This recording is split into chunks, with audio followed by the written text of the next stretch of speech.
તો આની પહેલાના વિડીયોમાં આપણે હાલ, પહેલા અને પછીની ઉંમર કઈ રીતે શોધવી એ દાખલા જોયા હતા. આજના આ વિડીયોમાં આપણે આ પ્રકારના દાખલાઓ કઈ રીતે ગણવા એ જોઈશું. આ વિડીયોમાં આપણે આ પ્રકારના દાખલાઓ એકદમ પાયાથી ગણતા શીખીશું, જેથી તમને આ પ્રકારના દાખલાઓમાં કોઈ પણ પ્રકારનો પ્રશ્ન નહીં રહે. અને ઉંમર શોધવાના બીજા ભાગો પણ આગળ આવવાના છે, તો જોડાયેલા રહેજો. તો ચાલો વિડીયો શરૂ કરીએ.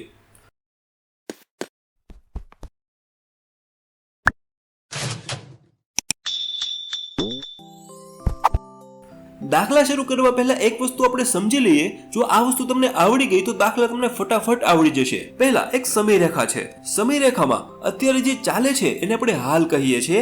હાલ એટલે આપણે વર્તમાન. અત્યારે માની લો તમે જુવાન છો. હવે તમને કોઈક પહેલાનું પૂછે કે પહેલા તમે કેવા હતા, તો સામાન્ય વાત છે, પહેલા તમે નાના હશો. અને જો કોઈ તમને પછીનું પૂછે કે પછી તમે કેવા હશો, પછી તમે મોટા થઈ ગયા છો, ઘરડા થઈ ગયા છો. મતલબ કે જો કોઈ તમને પહેલાનું પૂછે તો ઉંમર તમારી ઘટશે, એટલે આપણે બાદબાકી કરવી પડશે. અને જો કોઈ તમને પહેલાનું પૂછે તો ઉંમર તમારી વધશે, તો આપણે સરવાળો કરવાનો રહેશે. ઉદાહરણ તરીકે અત્યારે તમારી ઉંમર 20 વર્ષની છે. હવે તમને કોઈ કહે કે 5 વર્ષ પહેલા તમારી ઉંમર કેટલી હતી, 5 વર્ષ પહેલા એટલે તમારે બાદબાકી કરવાની રહેશે, એટલે આપણે 20 માંથી 5 બાદ કરીશું. અને જો કોઈ એમ પૂછે કે 5 વર્ષ પછી તમારી ઉંમર કેટલી હશે, 5 વર્ષ પછી એટલે આપણે હાલની ઉંમરમાં 5 વર્ષ ઉમેરવા પડશે, એટલે 20 + 5. હવે માની લો કે તમને હાલની ઉંમર આપી નથી. હાલની ઉંમરની જગ્યાએ આપણે x ધારેલો છે. અને એમ પૂછે કે 5 વર્ષ પહેલા તમારી ઉંમર કેટલી હતી, તો કંઈ નથી કરવાનું. 5 વર્ષ પહેલા પૂછીએ છે તો હાલની x આપી છે, તો આપણે પહેલા x માંથી 5 બાદ કરી નાખવાના છે. અને જો એમ પૂછે કે 5 વર્ષ પછી કેટલી હતી, તો એવી જ રીતે x માં આપણે 5 ઉમેરી દેવાના છે. એવી જ રીતે જો કીધું હોય કે 15 વર્ષ પહેલા કેટલી હતી, તો આપણે x - 15 લખીશું. અને જો એમ કીધું હોય કે 18 વર્ષ પછી કેટલી થશે, તો આપણે x + 18 લખી લઈશું. તો બરાબર યાદ રાખજો કે હાલની ઉંમર ન આપેલી હોય તો આપણે x ધારવાનો, અને પહેલા કીધું હોય તો x માંથી બાદ કરવાના, અને પછી કીધું હોય તો x માં આપણે ઉમેરવાના. હવે આપણો પહેલો દાખલો જોઈએ. એક છોકરીની હાલ ઉંમર અને 20 વર્ષ પછીની ઉંમરનો સરવાળો 50 વર્ષ છે, તો તેની હાલ ઉંમર શું થશે? જો અહીંયા પહેલા તો સમયરેખા આપણે દોરી લઈએ. હવે પહેલી લાઈન વાંચો. એક છોકરીની હાલ ઉંમર. જો હાલ ઉંમર અહીંયા આપેલી નથી, તો જ્યારે પણ હાલ ઉંમર ન આપી હોય ત્યારે આપણે x ધારી લઈશું. હવે આગળ વાંચો. 20 વર્ષ પછીની ઉંમર. જો અહીંયા 20 વર્ષ પછી કીધું છે, પછી એટલે આગળ, ભવિષ્યમાં. હવે 20 વર્ષ પછી કીધું છે એટલે આપણે આગળ +20 ઉમેરવા પડશે. x માં જો આપણે 20 ઉમેરીએ તો આવે x + 20, મતલબ પછીની ઉંમર એની x + 20 છે. હવે સરવાળો 50 વર્ષ છે, એટલે હાલની ઉંમર અને પછીની ઉંમરનો સરવાળો 50 વર્ષ છે. હાલની ઉંમર એટલે x પ્લસ પછીની ઉંમર એટલે x + 20 બરાબર 50 વર્ષ. હવે આપણે આનું સાદુરૂપ આપી દઈએ. x + x એટલે 2 વાર x છે, એટલે આપણે લખીશું 2x. ઉપરથી +20 જેમ નીચે લખી નાખીએ, બરાબર 50 પણ જેમ નીચે લખી નાખીએ. હવે અહીંયા બરાબર ધ્યાન રાખજો, અહીંયા 20 પ્લસ છે, બરાબર ને પેલી બાજુ મોકલીએ તો થઈ જાય -20. સમીકરણ બને છે 2x = 50 - 20. હવે તો 2x પેલા જેમ નીચે લખી નાખીએ, બરાબર 50 માંથી 20 જાય તો આવે 30. આપણું સમીકરણ છે 2x = 30. હવે x ની બાજુમાં 2 છે, ગુણાકારમાં છે, બરાબર ને પેલી બાજુ મોકલીએ તો જતા રહેશે ભાગાકારમાં, એટલે x = 30/2. હવે આપણે 30 ના અડધા કરવાના છે, એટલે થશે 15 દુ 30. તો જવાબ આપણો આવે છે 15. એટલે છોકરીની હાલની ઉંમર જે છે 15 વર્ષની છે. આગળ જોઈએ. વિશાલની હાલ ઉંમર અને 15 વર્ષ પછીની ઉંમરનો સરવાળો 85 વર્ષનો છે, તો તેની હાલ ઉંમર શું થશે? પહેલા તો આપણે સમયરેખા દોરી લઈએ. હવે અહીંયા પહેલા હાલની ઉંમર આપેલી નથી, તો આપણે તેની જગ્યાએ x ધારી લઈશું. આગળ 15 વર્ષ પછીની ઉંમર, તો x માં આપણે 15 ઉમેરીએ તો x + 15. આગળ સરવાળો 85 વર્ષ છે, એટલે કે હાલ પ્લસ પછીની ઉંમર બરાબર 85 વર્ષ. હવે આગળ જેમ ગણતા એ જ રીતે અહીંયા x + x છે, તો આપણે 2x લખીશું, +15 જેમ નીચે ઉતારી લઈએ, અને 85 પણ જેમ નીચે લખી લઈએ. હવે અહીંયા 15 છે, પ્લસ છે, બરાબર ની પેલી બાજુ લઈ જઈએ તો થઈ જાય -15. આગળ 2x જેમ નીચે લખી લઈએ, બરાબર 85 માંથી 15 જાય તો આવે 70. સમીકરણ બને છે 2x = 70. હવે x ની બાજુમાં 2 ગુણાકારમાં છે, બરાબર ને પેલી બાજુ લઈ જઈએ તો જતા રહેશે ભાગાકારમાં, તો x = 70/2. હવે આપણે 70 ના અડધા કરવાના છે. 70 ના અડધા થાય છે 35. 35 દુ 70. તો જવાબ આપણી પાસે આવી ગયો છે 35. આગળ જોઈએ, દર્શનાની હાલ ઉંમર અને 10 વર્ષ પહેલાની ઉંમરનો સરવાળો 40 વર્ષ છે, તો હાલ ઉંમર શું થશે? હવે ધ્યાન રાખજો, સમયરેખા દોરી લઈએ.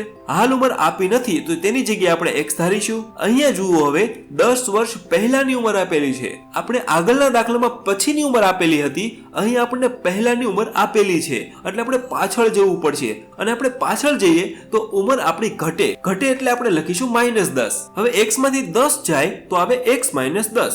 હવે આગળ જુઓ, સરવાળો 40 વર્ષ છે, એટલે કે હાલ ઉંમર પ્લસ પહેલાની ઉંમર બરાબર 40 વર્ષ. હવે આપણે જેમ ગણતા એમ ગણી લઈએ. અહીંયા x પ્લસ x છે એટલે લખીશું 2x. -10 જેમ છે એમ નીચે લખી લઈએ, અને બરાબર 40 પણ જેમ છે એમ નીચે લખી લઈએ. હવે જોજો, 10 છે એ માઇનસ છે, બરાબરની પેલી બાજુ મોકલી દઈએ તો થઈ જશે +10. સમીકરણ બને છે 2x બરાબર 40 + 10. હવે 2x જેમ છે એમ નીચે લખી લઈએ, બરાબર 40 માં 10 ઉમેરીએ તો 40 ને 10 થશે 50. હવે x ની બાજુમાં બે ગુણાકારમાં છે, બરાબરની પેલી બાજુ મોકલીએ તો જતા રહેશે ભાગાકારમાં. x બરાબર 50/2. 50 ના અડધા કરીશું તો આવશે 25 દુ 50. તો જવાબ આવે છે 25. તો દર્શનાની હાલ ઉંમર 25 વર્ષની છે. આગળ જોઈએ, નીરવની હાલ ઉંમર અને 18 વર્ષ પછીની ઉંમરનો સરવાળો 36 વર્ષ છે, તો હાલ ઉંમર શું થશે? અહીંયા પણ જેમ આગળ જોયું તે જ રીતે સમયરેખા દોરી લઈએ. હવે અહીંયા હાલ ઉંમર આપેલી નથી, તો હાલ ઉંમરની જગ્યાએ આપણે x ધારીશું.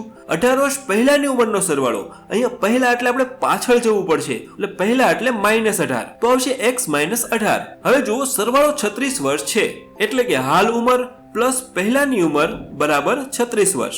હવે x પ્લસ 1 છે તો 2x લખીશું.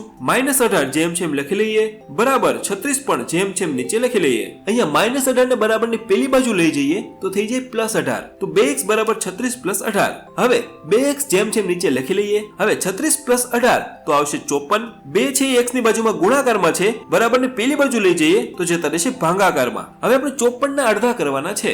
54 ના અડધા થશે 27. નીરવની હાલ ઉંમર 27 વર્ષની છે.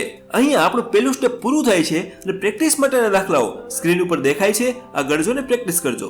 આગળ જોઈએ, પ્રિયાની 5 વર્ષ પહેલા અને 25 વર્ષ પછીની ઉંમરનો સરવાળો 40 વર્ષ છે, તો હાલ ઉંમર કેટલી હશે? પહેલા તો આપણે સમયરેખા દોરી લઈએ. હવે અહીં આપણે હાલની ઉંમર શોધવાની છે, તો હાલની ઉંમર આપણે x ધારી લઈએ. હવે અહીંયા પહેલી લાઈન વાંચો, 5 વર્ષ પહેલાની ઉંમર, પહેલા એટલે ઉંમર ઓછી હશે, ઉંમર ઘટશે, એટલે આપણે અહીંયા 5 વર્ષ બાદ કરીશું. તો x માંથી 5 જાય તો પહેલાની ઉંમર છે x - 5. આગળ વાંચીએ, 25 વર્ષ પછીની ઉંમર. 25 વર્ષ પછી એટલે આપણે 25 ઉમેરવા પડશે, એટલે પછીની ઉંમર આવશે x + 25. હવે આગળ જુઓ, સરવાળો 40 વર્ષ છે, એટલે આપણે લખીશું પહેલાની ઉંમર પ્લસ પછીની ઉંમર બરાબર 40 વર્ષ. હવે અહીંયા બરાબર ધ્યાન રાખજો, ખૂબ જ સરળ છે. પહેલા જોયું તે જ રીતે અહીંયા x + 1 છે તો લખીશું 2x. હવે અહીંયા બે સંખ્યા આપેલી છે, -5 અને +25, તો 25 માંથી આપણે 5 બાદ કરી નાખશું, કારણ કે માઇનસ પ્લસ માઇનસ થાય છે, એટલે આપણે 25 માંથી 5 બાદ કરીશું. 25 માંથી 5 જાય તો આવે 20 બરાબર 40. જેમ છે એમ નીચે લખી લઈએ. હવે આપણું સમીકરણ બને છે 2x + 20 બરાબર 40. આગળ જેમ જોયું તે જ રીતે 20 પ્લસ છે, બરાબરની પેલી બાજુ મોકલીએ તો થઈ જશે -20. હવે 2x જેમ છે એમ નીચે ઉતારી લઈએ. 40 માંથી 20 જાય તો આવે 20. સમીકરણ બને છે 2x બરાબર 20. હવે 2x ની બાજુમાં ગુણાકારમાં છે, બરાબરની પેલી બાજુ મોકલીએ તો જતા રહેશે ભાગાકારમાં. હવે આપણે 20 ના અડધા કરવાના છે. 20 ના અડધા થાય છે 10, તો 10 દુ 20. તો પ્રિયાની હાલની ઉંમર જે છે એ 10 વર્ષની છે. આગળ જોઈએ, નયનની 10 વર્ષ પહેલા અને 35 વર્ષ પછીની ઉંમરનો સરવાળો 75 વર્ષનો છે, તો તેની હાલની ઉંમર કેટલી હશે? જેમ આગળ જોયું તે જ રીતે સમયરેખા દોરી લઈએ. અહીંયા જુઓ, હાલની ઉંમર આપણે શોધવાની છે, તો આપણે x ધારી લઈશું. રકમ વાંચીએ, 10 વર્ષ પહેલા એટલે આપણે ઉંમર ઘટાડવાની છે, તો 10 વર્ષ પહેલા એટલે આવશે -10, એટલે પહેલાની ઉંમર આવશે x - 10. આગળ 35 વર્ષ પછી, 35 વર્ષ પછી એટલે 35 આપણે ઉમેરવા પડશે, એટલે પછીની ઉંમર છે x + 35. હવે જુઓ, સરવાળો 75 વર્ષનો છે, એટલે કે પહેલાની ઉંમર પ્લસ પછીની ઉંમર બરાબર 75 વર્ષ. હવે જુઓ, અહીંયા x બંને સરખા છે, તો x + x તો આવશે 2x. સંખ્યા અહીંયા -10 અને +35 છે, તો 35 માંથી 10 બાદ થશે તો આવે 25 બરાબર 75. જેમ છે એમ નીચે લખી લઈએ. સમીકરણ બને છે 2x + 25 બરાબર 75. હવે 25 એ પ્લસ છે, બરાબર પેલી બાજુ મોકલીએ તો થઈ જશે -25. આગળ 2x જેમ છે એમ નીચે લખી લઈએ. 75 માંથી 25 જાય તો આવે 50. હવે x ની બાજુમાં બે ગુણાકારમાં છે, બરાબરની પેલી બાજુ મોકલીએ તો જતા રહેશે ભાગાકારમાં. હવે આપણે 50 ના અડધા કરવાના છે. 50 ના અડધા થશે 25, તો નયનની હાલની ઉંમર 25 વર્ષની છે. આગળ જોઈએ, રોહનની 6 વર્ષ પહેલા અને 20 વર્ષ પછીની ઉંમરનો સરવાળો 56 વર્ષનો છે, તો તેની 10 વર્ષ પછીની ઉંમર કેટલી હશે? હવે આ દાખલો આપણે જેમ ગણતો તેમ જ ગણવાનો છે. પહેલા તો આપણે સમયરેખા દોરી લઈએ. હાલની ઉંમર આપેલી નથી તો આપણે x ધારી લઈશું. પહેલી લાઈન વાંચો, 6 વર્ષ પહેલા એટલે આપણે 6 બાદ કરવા પડશે એટલે આવશે x - 6 અને આગળ 20 વર્ષ પછી એટલે આવશે 20 + x. આગળ શું કીધું છે કે સરવાળો 56 વર્ષ છે એટલે કે પહેલાની ઉંમર પ્લસ પછીની ઉંમર બરાબર 56 વર્ષ. હવે આપણે જેમ ગણતા હતા તેમ ગણી લઈએ. અહીંયા x 2 વાર છે તો આપણે લખીશું 2x. સંખ્યા જુઓ, -6 + 20. માઇનસ પ્લસ માઇનસ થશે, 20 માંથી 6 બાદ થશે તો આવશે 14 અને બરાબર 56 જેમ છે નીચે લખી લઈએ. હવે 14 અહીંયા પ્લસ છે, બરાબર ને પેલી બાજુ મોકલીએ તો થઈ જશે -14. આગળ 2x જેમ છે નીચે લખી લઈએ, બરાબર 56 માંથી 14 જાય તો આવે 42. હવે x ની બાજુમાં 2 ગુણાકારમાં છે, બરાબર ને પેલી બાજુ મોકલીએ તો જતા રહેશે ભાગાકારમાં. તો આપણે 42 ના અડધા કરવાના છે. 42 ના અડધા થાય છે 21. 21 દુ 42. તો હાલની ઉંમર મળે છે 21. અહીં આપણને હાલની ઉંમર મળી ગઈ છે 21 વર્ષ, પણ આપણને 10 વર્ષ પછીની ઉંમર પૂછેલી છે તો કંઈ જ નથી કરવાનું. હાલની ઉંમરમાં આપણે 10 વર્ષ ઉમેરી દેવાના છે. બરાબર ધ્યાન રાખજો, ખૂબ જ સરળ છે. અહીં આપણને 10 વર્ષ પછીની ઉંમર પૂછેલી છે. 10 વર્ષ પછી એટલે x + 10. અહીં આપણને x મળી ગયો છે 21, તો આપણે લખીશું 21 + 10. 21 અને 10 થશે 31. તો આપણને જવાબ મળે છે 31 વર્ષ. તો જ્યારે આ પ્રકારના દાખલા હોય ત્યારે તેને આ રીતે ગણવાના. તો આપણું બીજું સ્ટેપ પણ અહીંયા પૂરું થાય છે અને પ્રેક્ટિસ માટેના દાખલાઓ સ્ક્રીન ઉપર દેખાય છે. આ ગણજો ને પ્રેક્ટિસ કરજો. તો આશા રાખું છું કે આ વિડીયોમાં તમને ઘણું બધું જાણવા મળ્યું હશે. ચલો હું મળું છું હવે આગળના વિડીયોમાં.